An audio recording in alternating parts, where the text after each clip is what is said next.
رمضان مدرسة تنير مآثر الفكر. Bismillah walhamdulillah wassalatu wassalamu ala rasulillah. The month of Ramadan is the month where everyone wants to do good and everyone wants to have some change and everyone wants to do great things. But what tends to happen is that when the month enters, you're so overwhelmed, and let's be real, for most of us, myself included, you don't have a program, you don't have a schedule, you're not specific about what you want to do. You find yourself, you go to the masjid for the first 3-4 days and then what usually happens is we end up collapsing. So my brothers and sisters, you know, slow and steady wins the race. Okay, we've been far from Allah all year round. Of course we want to make the most of this month, but we want to be smart. So be specific, right? Put together a list of things that are achievable. I can do this. It's not going to burden me, right? Don't sit down and put together, you know, I'm going to read 1 juz of Quran a day.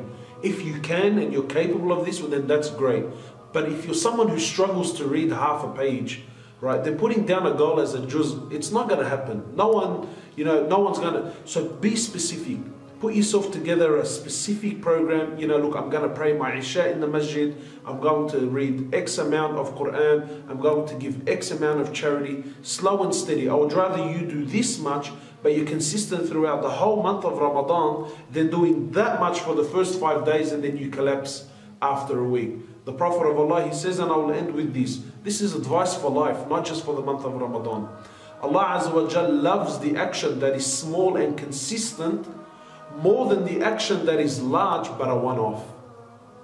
So be smart, don't worry, give yourself a solid program that you will not do less than this. This is my minimum throughout, and then whatever you do on top of that or extras to that, we ask Allah subhanahu wa ta'ala to accept. And inshallah ta'ala, I hope that we can take this advice and bring it on board. Jazakallahu khairan. هنا رمضان مدرسة تنير مآثر الفكر.